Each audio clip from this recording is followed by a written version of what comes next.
If you're curious about the pressing questions shaping Ireland today, this is the video for you. So, Ceann Comhairle, I'm having a serious episode here of déjà vu. I mean, all of a sudden, I am transported back to 2020. The Taoiseach spoke of balance and having a balanced programme. I have to say that which is just manifest and obvious. You've got the gender balance wrong. Yeah. You're very male. Some of you are pale, but you're very, very male. I always think that politics, in as much as we can, and in a representative democracy, should strive to reflect and mirror the communities that we represent. I have to say, as an Irish woman, leave aside that I'm a parliamentarian, I find it kind of depressing that again we see the absence of us. And I want to put that on the record. You say that you have a positive agenda for change. You say that we face historic opportunities. So you're always good at the kind of grandiose claims at the beginning of the game of politics for you. You said, I remember, I'm old enough to remember last time you told us that housing was the priority. Actually, you told us that.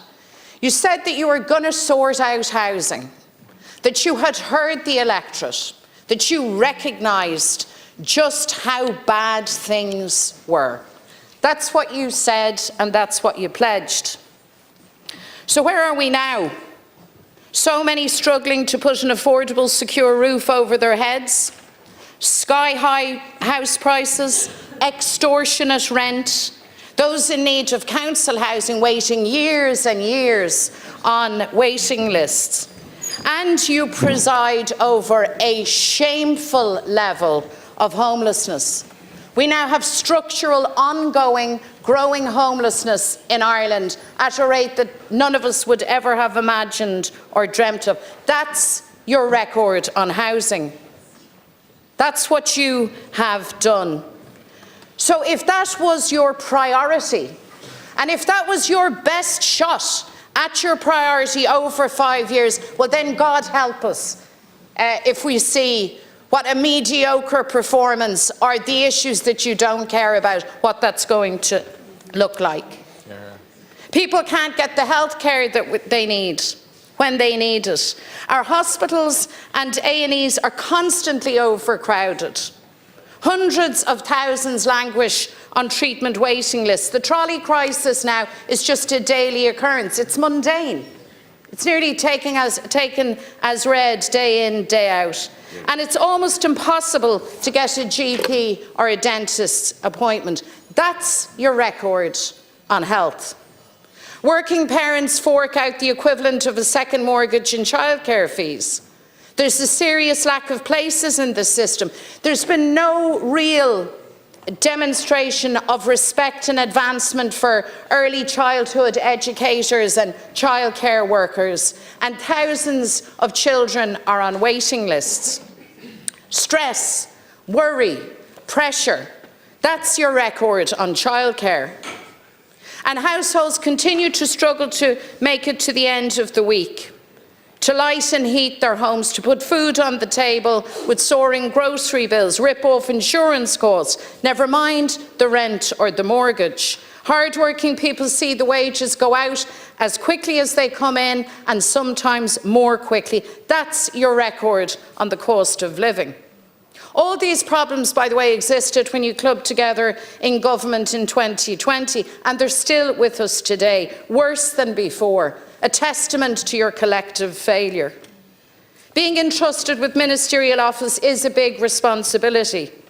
And I would genuinely wish anybody who is determined to make a real and positive difference well. However, mark this, without a radical change of policy and approach, the cabinet that has been announced tonight will amount only to a rearranging of the deck chairs. Hear, hear, hear. And as this government takes office, I have no doubt that ordinary people face more of the same.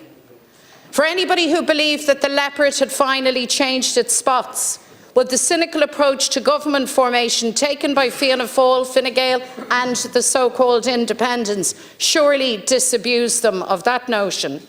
Instead of focusing on the challenges that face our people, you wrangled over the rotation of Taoiseach, who gets which ministerial office, who gets the big meeting room in Leinster House. You turned your attention, in other words, to feathering your own nests. And now it feels like a bumper season of the Late Late Show for you lot, a ministry for everyone in the audience. More super junior ministers, more junior ministers, more expenses for ministers. This smacks of entitlement, the largest ever number of ministers in the history of the state. The public, the electorate, have every right to ask, are we getting value for our money? Did anybody go to a polling station on November 29th last thinking, what Ireland really, really needs is a raft of new junior ministers and super junior ministers? No, I don't think so. Parents who can't get an assessment of needs for their child certainly didn't. Patients who can't get a hospital appointment didn't. Mothers and fathers raising children in emergency accommodation certainly didn't. Communities impacted by crime and antisocial behaviour didn't. Because we need more nurses, more therapists, more Gardaí, more teachers, more SNAs. But the needs of ordinary people, it seems, are simply an afterthought. You instead drove on to fashion a brazen, grubby deal to simply grease the wheels of power. And if the last government was formed on the back of a Micheál Martin U-turn regarding Fine Gael, this government is formed on the back of a Micheál Martin U-turn regarding Michael Lowry. We know, following the Moriarty Tribunal's findings of corruption, the Taoiseach's view of Deputy Lowry was that he was unfit to hold public office. Described as a rogue politician, demands were made by you, Taoiseach, for him to resign his seat. But now, today, you're happy to have him as the kingmaker in the formation of your government. And the question for the Taoiseach that you have not answered is simply this: what changed? When did you stop considering Deputy Lowry to be a rogue politician? When did you go from viewing him as someone unfit to hold public office to viewing him as someone with whom you wish to form a government? I think the answer is clear. That changed when it suited you, when it suited your interests. And it demonstrates that Fine Gael and Fianna Fáil will do anything, as I have said, to attain and hold on to power. Power at all costs. You prioritised doling out sweeteners to Michael Lowry's group.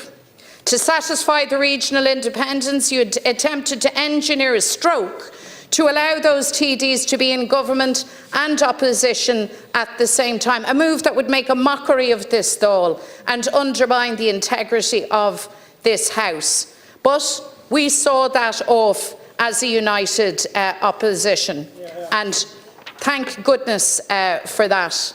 This is a government built on stroke politics, and you see in your programme for government, this is where things get interesting, and this is where the lofty rhetoric really gets tested. Because what's noteworthy is the lack of timelines, specifics and clarity. The lack of ambition too, the lack of any new ideas is mind-blowing. Your greatest failure has been in housing. A failure so profound and so deep that it affects every aspect of our society. But rather than change direction, which a rational, serious government would do, no, you seek to dress up your failure as success. Throughout 2024, Micheál Martin, Simon Harris, Darragh O'Brien trumpeted the claim that 40,000 new houses would be built by the end of last year. And you repeated this during the election campaign. Today, the CSO full-year report exposed your claim as bluff and spin, with housing completions for 2024 falling far short of your figure, missing even your original target. The fact is that less homes were built last year than the year before. So far from turning a corner, as the Taoiseach so frequently claims, you are in fact going around in circles. This programme for government guarantees that the Fianna Fáil Fine Gael housing disaster will continue, that home ownership will remain beyond the reach of working people, and that the need to ramp up the delivery of affordable housing and of council housing will remain unmet. But it's not only in housing where your poverty of ambition leaps from the page. Where's the public model of childcare that Simon Harris talked a big game on? Not a whisper. Where's the delivery date for €200 a month childcare? The plan that we had, right, that you borrowed, but that you're not going to deliver. Where's the specific commitment to abolish the means test for carers? Just more vague pledges to improve the lives of carers, but no specific actions. And there is nothing in this document to convince us that the scandal of children with scoliosis and spina bifida being left to wait in agony for their operations will be brought to an end. Shameful, and shame on you. Irish reunification represents the greatest opportunity for the progress, prosperity and future of our country. Any government worthy of its salt would actively plan and prepare for constitutional change and for the ending of partition, for a united Ireland. Your programme claims that you're committed to the unity of the Irish people. You talk about a focus on investment and reconciliation, the implementation of the Good Friday Agreement, and that's all well and good. But the document contains no meaningful commitments to achieving Irish unity. There's no plan for unity, no effort to reach out to those of a different view on unity, and it dodges entirely the need for a citizens' assembly. Your programme is completely silent on how this government will prepare for Irish unity referendums as provided for in the Good Friday Agreement. Generational change is happening in Ireland, and the day will come when people will have their say on unity. So treading water is not good enough. You need to put Irish reunification at the very heart of work for the future. For 15 months, the people of Ireland have protested in support of the people of Gaza and Palestine, stood with them as they faced genocide. They have also called on you repeatedly to sanction Israel, to pass the Occupied Territories Bill with urgency. But now, despite your previous assurances and your posturing, Micheál Martin proposes to scrap the bill, to set back the goal of ceasing trading with companies who profit from the dispossession, the apartheid and the brutal dehumanisation of the Palestinian people. I regard this as a stunning betrayal. Humanitarian aid is necessary. Reconstruction is absolutely vital. But be clear, on its own, that is not enough.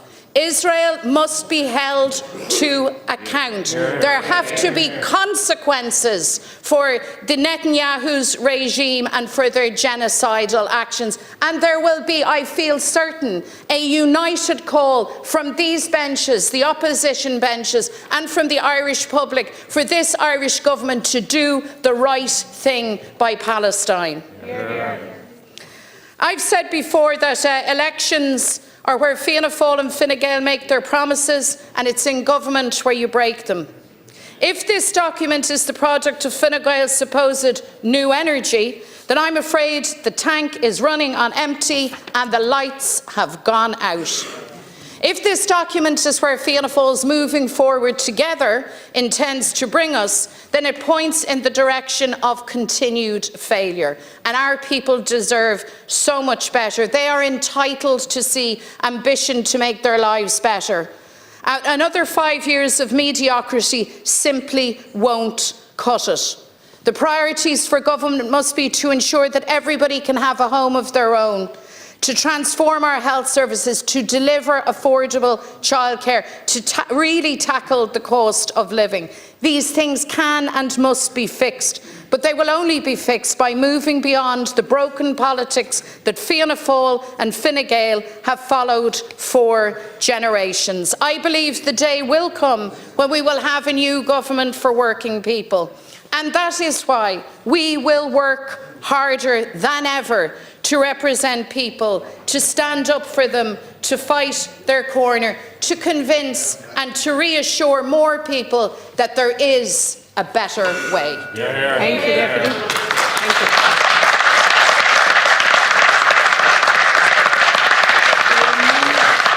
Thank you, Deputies. We now move to the Labour Party. Deputy. Thank you for watching Video Parliament Ireland. Your support keeps Irish politics transparent and accessible. Like, share, and subscribe, and let us know your thoughts in the comments. We'd love to hear from you.